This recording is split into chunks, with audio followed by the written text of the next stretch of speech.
کہ اگر اللہ عیسیٰ ابن مریم کو اور ان کی والدہ کو اور جتنے لوگ زمین میں ہیں سب کو ہلاک کرنا چاہے تو اس کے آگے کس کی پیش چل سکتی ہے؟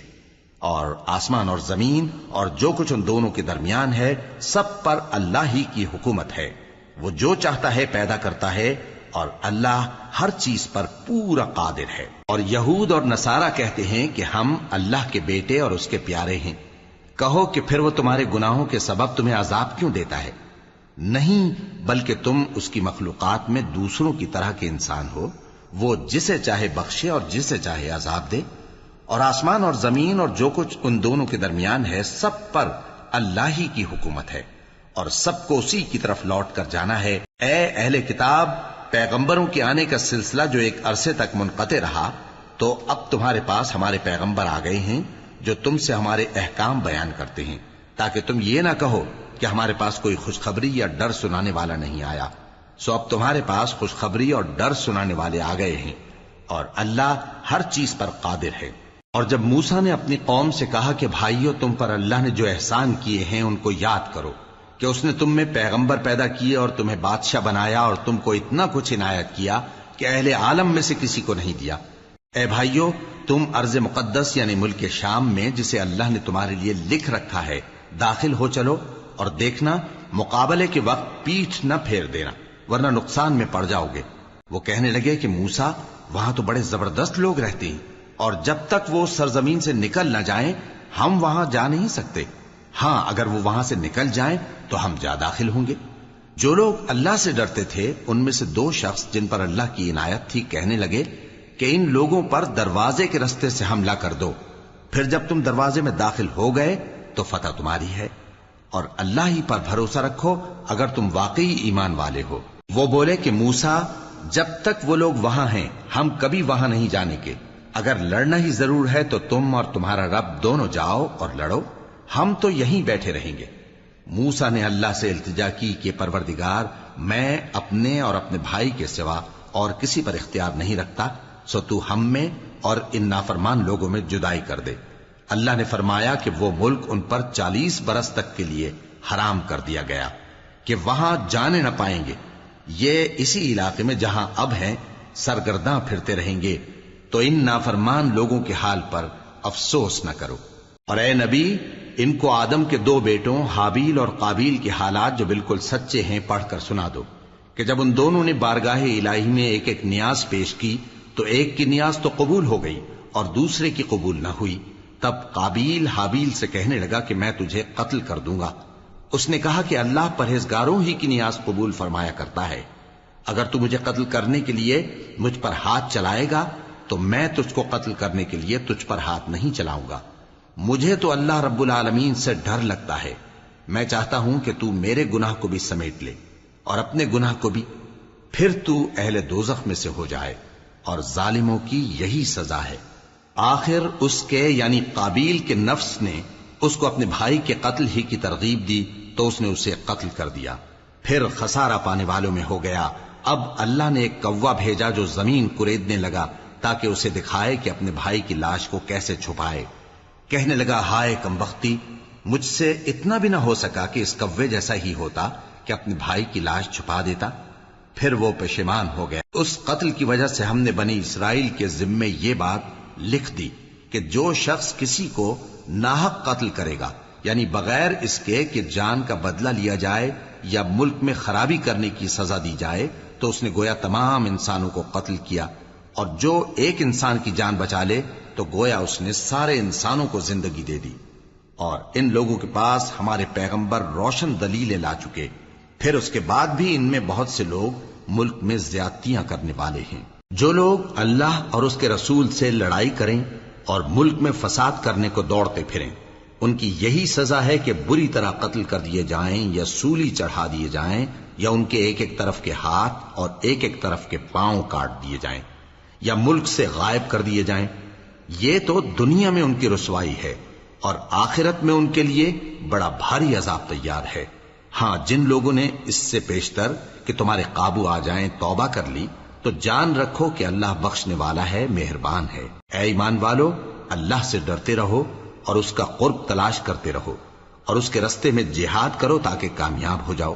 جو لوگ کافر ہیں اگر ان کے پاس روئے زمین کا سب مال و متاع ہو اور اس کے ساتھ اسی قدر اور بھی ہو تاکہ قیامت کے روز عذاب سے بچنے کا بدلہ دیں تو ان سے قبول نہیں کیا جائے گا اور ان کو درد دینے والا عذاب ہوگا۔ وہ چاہیں گے کہ آگ سے نکل جائیں مگر اس سے نہیں نکل سکیں گے اور ان کے لیے ہمیشہ کا عذاب ہے۔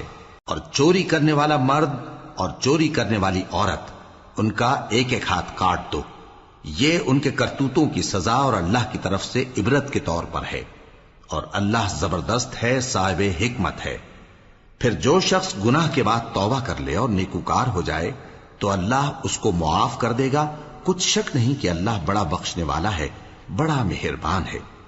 کیا تم کو معلوم نہیں کہ آسمانوں اور زمین میں اللہ ہی کی سلطنت ہے، جس کو چاہے عذاب کرے اور جسے چاہے بخش دے، اور اللہ ہر چیز پر پوری طرح قادر ہے۔ اے پیغمبر، جو لوگ کفر میں جلدی کرتے ہیں کچھ تو ان لوگوں میں سے وہ ہیں جو منہ سے کہتے ہیں کہ ہم مومن ہیں لیکن ان کے دل مومن نہیں ہیں، اور کچھ ان میں سے جو یہودی ہیں ان کی وجہ سے غمناک نہ ہونا۔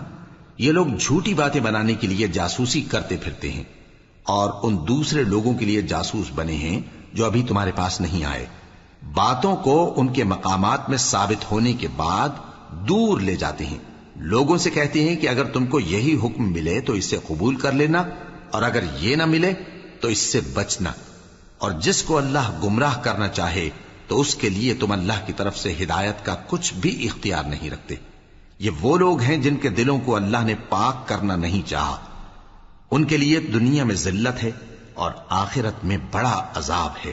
یہ جھوٹی باتیں بنانے کے لیے جاسوسی کرنے والے اور رشوت کا حرام مال کھانے والے ہیں۔ اگر یہ تمہارے پاس کوئی مقدمہ فیصل کرانے کو آئیں تو تم ان میں فیصلہ کر دینا یا روگردانی کر لینا، اور اگر ان سے روگردانی کرو گے تو وہ تمہارا کچھ بھی نہیں بگاڑ سکیں گے، اور اگر فیصلہ کرنا چاہو تو انصاف کا فیصلہ کرنا کہ اللہ انصاف کرنے والوں کو دوست رکھتا ہے۔ اور یہ تم سے اپنے مقدمات کیوں کر فیصل کرائیں گے جبکہ خود ان کے پاس تورات موجود ہے جس میں اللہ کا حکم لکھا ہوا ہے۔ یہ اسے جانتے ہیں پھر اس کے بعد اس سے پھر جاتے ہیں، اور یہ لوگ ایمان ہی نہیں رکھتے۔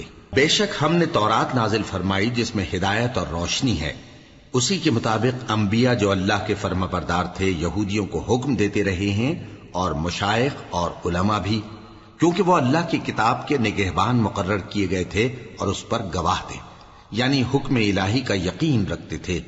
سو تم لوگوں سے مت ڈرنا اور مجھی سے ڈرتے رہنا، اور میری آیتوں کے بدلے تھوڑی سی قیمت نہ لینا، اور جو اللہ کے نازل فرمائے ہوئے احکام کے مطابق حکم نہ دے تو ایسے ہی لوگ کافر ہیں۔ اور ہم نے ان لوگوں کے لیے تورات میں یہ حکم لکھ دیا تھا کہ جان کے بدلے جان، اور آنکھ کے بدلے آنکھ، اور ناک کے بدلے ناک، اور کان کے بدلے کان، اور دانت کے بدلے دانت، اور سب زخموں کا اسی طرح بدلہ ہے۔ اب جو شخص بدلہ معاف کر دے وہ اس کے لیے کفارہ ہوگا، اور جو اللہ کے نازل فرمائے ہوئے احکام کے مطابق حکم نہ دے تو ایسے ہی لوگ بے انصاف ہیں۔ اور ان پیغمبروں کے بعد انہی کے قدموں پر ہم نے عیسیٰ ابن مریم کو بھیجا جو اپنے سے پہلے کی کتاب تورات کی تصدیق کرتے تھے، اور ان کو انجیل عنایت کی جس میں ہدایت اور نور ہے، اور تورات کی جو اس سے پہلی کتاب ہے تصدیق کرتی ہے اور پرہیزگاروں کو راہ بتاتی اور نصیحت کرتی ہے۔ اور اہل انجیل کو چاہیے کہ جو احکام اللہ نے اس میں نازل فرمائے ہیں اس کے مطابق حکم دیا کریں، اور جو اللہ کے نازل کیے ہوئے احکام کے مطابق حکم نہ دے گا تو ایسے لوگ نافرمان ہیں۔ اور اے پیغمبر، ہم نے تم پر سچی کتاب نازل کی ہے جو اپنے سے پہلی کتابوں کی تصدیق کرتی ہے اور ان سب پر نگہبان ہے، تو جو حکم اللہ نے نازل فرمایا ہے اس کے مطابق ان کے درمیان فیصلہ کرنا، اور حق جو تمہارے پاس آ چکا ہے اس کو چھوڑ کر ان کی خواہشوں کی پیروی نہ کرنا۔ ہم نے تم میں سے ہر ایک ملت کے لیے ایک دستور اور ایک طریقہ مقرر کیا ہے، اور اگر اللہ چاہتا تو تم سب کو ایک ہی شریعت پر کر دیتا، مگر جو حکم اس نے تم کو دیے ہیں ان میں وہ تمہاری آزمائش کرنا چاہتا ہے۔ سو نیک کاموں میں آگے بڑھو، تم سب کو اللہ کی طرف لوٹ کر جانا ہے، پھر جن باتوں میں تم کو اختلاف تھا وہ تم کو بتا دے گا۔ اور ہم پھر تاکید کرتے ہیں کہ جو حکم اللہ نے نازل فرمایا ہے اسی کے مطابق ان میں فیصلہ کرنا، اور ان کی خواہشوں کی پیروی نہ کرنا، اور ان سے محتاط رہنا کہ کسی حکم سے جو اللہ نے تم پر نازل فرمایا ہے یہ کہیں تم کو بہکا نہ دیں۔ اب اگر یہ نہ مانے تو جان لو کہ اللہ چاہتا ہے کہ ان کے بعض گناہوں کے سبب ان پر مصیبت نازل کرے، اور اکثر لوگ تو نافرمان ہیں ہی۔ پس کیا یہ زمانہ جاہلیت کے سے فیصلے کے خواہش مند ہیں؟ اور جو لوگ یقین رکھتے ہیں ان کے لیے اللہ سے اچھا فیصلہ کس کا ہوگا؟ اے ایمان والو، یہود اور نصارہ کو دوست نہ بناؤ، یہ ایک دوسرے کے دوست ہیں، اور جو شخص تم میں سے ان کو دوست بنائے گا وہ بھی انہی میں شمار ہوگا۔ بے شک اللہ ظالم لوگوں کو ہدایت نہیں دیتا۔ تو جن لوگوں کے دلوں میں نفاق کا مرض ہے تم ان کو دیکھو گے کہ وہ ان میں دوڑ دوڑ کے ملے جاتے ہیں، کہتے ہیں کہ ہمیں خوف ہے کہ کہیں ہم پر زمانے کی گردش نہ آ جائے۔ سو قریب ہے کہ اللہ فتح بھیجے یا اپنے ہاں سے کوئی اور امر نازل فرمائے، پھر یہ اپنے دل کی باتوں پر جو چھپایا کرتے تھے پشیمان ہو کر رہ جائیں گے۔ اور اس وقت مسلمان تعجب سے کہیں گے کہ کیا یہ وہی ہیں جو اللہ کی سخت سخت قسمیں کھایا کرتے تھے کہ ہم تمہارے ساتھ ہیں؟ ان کے عمل اکارت گئے سو وہ خسارے میں پڑ گئے۔ اے ایمان والو، اگر کوئی تم میں سے اپنے دین سے پھر جائے گا تو اللہ ایسے لوگ پیدا کر دے گا جن کو وہ دوست رکھے اور اسے وہ دوست رکھیں، اور جو مومنوں پر نرمی کرنے والے اور کافروں پر سختی کرنے والے ہوں، اللہ کی راہ میں جہاد کریں اور کسی ملامت کرنے والے کی ملامت سے نہ ڈریں۔ یہ اللہ کا فضل ہے، وہ جسے چاہتا ہے دیتا ہے، اور اللہ بڑی کشائش والا ہے، سب کچھ جاننے والا ہے۔ مسلمانوں، تمہارے دوست تو اللہ اور اس کے پیغمبر اور وہ مومن ہی ہیں جو نماز پڑھتے اور زکوٰۃ دیتے اور اللہ کے آگے جھکتے ہیں۔ اور جو شخص اللہ اور اس کے پیغمبر اور مومنوں سے دوستی کرے گا تو وہ اللہ کی جماعت میں سے ہوگا، اور اللہ کی جماعت ہی غلبہ پانے والی ہے۔ اے ایمان والو، جن لوگوں کو تم سے پہلے کتابیں دی گئی تھیں ان کو اور کافروں کو جنہوں نے تمہارے دین کو ہنسی اور کھیل بنا رکھا ہے دوست نہ بناؤ، اور مومن ہو تو اللہ ہی سے ڈرتے رہو۔ اور جب تم لوگ نماز کے لیے اذان دیتے ہو تو یہ اسے بھی ہنسی اور کھیل بناتے ہیں، یہ اس لیے کہ سمجھ نہیں رکھتے۔ کہو کہ اے اہل کتاب، تم ہم میں برائی ہی کیا دیکھتے ہو، سوائے اس کے کہ ہم اللہ پر اور جو کتاب ہم پر نازل ہوئی اس پر اور جو کتابیں پہلے نازل ہوئیں ان سب پر ایمان لائے ہیں، اور یہ کہ تم میں اکثر بد کردار ہیں۔ کہو کیا میں تمہیں بتاؤں کہ اللہ کے ہاں اس سے بھی بدتر جزا پانے والے کون ہیں؟ وہ لوگ ہیں جن پر اللہ نے لعنت کی اور جن پر وہ غضبناک ہوا، اور جن کو ان میں سے بندر اور سور بنا دیا، اور جنہوں نے شیطان کی پرستش کی، ایسے لوگوں کا برا ٹھکانہ ہے، اور وہ سیدھے رستے سے بہت دور ہیں۔ اور جب یہ لوگ تمہارے پاس آتے ہیں تو کہتے ہیں کہ ہم ایمان لے آئے، حالانکہ کفر لے کر آتے ہیں اور اسی کو لے کر جاتے ہیں، اور جن باتوں کو یہ چھپاتے ہیں اللہ ان کو خوب جانتا ہے۔ اور تم دیکھو گے کہ ان میں اکثر گناہ اور زیادتی اور حرام کھانے میں جلدی کر رہے ہیں، بے شک یہ جو کچھ کرتے ہیں برا کرتے ہیں۔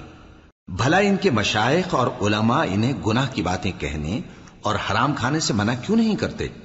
بلا شبہ وہ بھی برا کرتے ہیں۔ اور یہود کہتے ہیں کہ اللہ کا ہاتھ بندھا ہوا ہے، یعنی اللہ بخیل ہے، انہی کے ہاتھ باندھے جائیں، اور ایسا کہنے کے سبب ان پر لعنت ہو۔ اصل یہ ہے کہ اس کے دونوں ہاتھ کھلے ہیں، وہ جس طرح اور جتنا چاہتا ہے خرچ کرتا ہے۔ اور اے نبی، یہ کتاب جو تمہارے پروردگار کی طرف سے تم پر نازل ہوئی، اس سے ان میں سے اکثر کی شرارت اور انکار اور بڑھے گا، اور ہم نے ان کے درمیان عداوت اور دشمنی قیامت کے دن تک ڈال دی ہے۔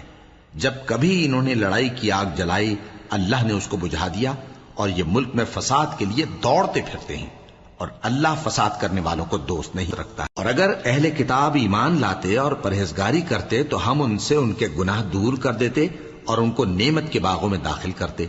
اور اگر وہ تورات اور انجیل کو اور جو اور کتابیں ان کے پروردگار کی طرف سے ان پر نازل ہوئیں ان کو قائم کرتے تو ان پر رزق مے کی طرح برستا کہ اپنے اوپر سے اور پاؤں کے نیچے سے کھاتے۔ ان میں کچھ لوگ میانہ رو ہیں اور بہت سے ایسے ہیں جن کے اعمال برے ہیں۔ اے پیغمبر، جو ارشادات اللہ کی طرف سے تم پر نازل ہوئے ہیں سب لوگوں کو پہنچا دو، اور اگر ایسا نہ کیا تو تم اللہ کے پیغام پہنچانے میں قاصر رہے، اور اللہ تم کو لوگوں سے بچائے رکھے گا بے شک اللہ منکروں کو ہدایت نہیں کرتا۔ کہو کہ اے اہل کتاب، جب تک تم تورات اور انجیل کو اور جو اور کتابیں تمہارے پروردگار کی طرف سے تم لوگوں پر نازل ہوئیں ان کو قائم نہ رکھو گے، کسی بھی راہ پر نہیں ہو سکتے۔ اور یہ قرآن جو تمہارے پروردگار کی طرف سے تم پر نازل ہوا ہے، اس سے ان میں سے اکثر کی سرکشی اور کفر اور بڑھے گا، تو تم قوم کفار پر افسوس نہ کرو۔ جو لوگ اللہ پر اور روز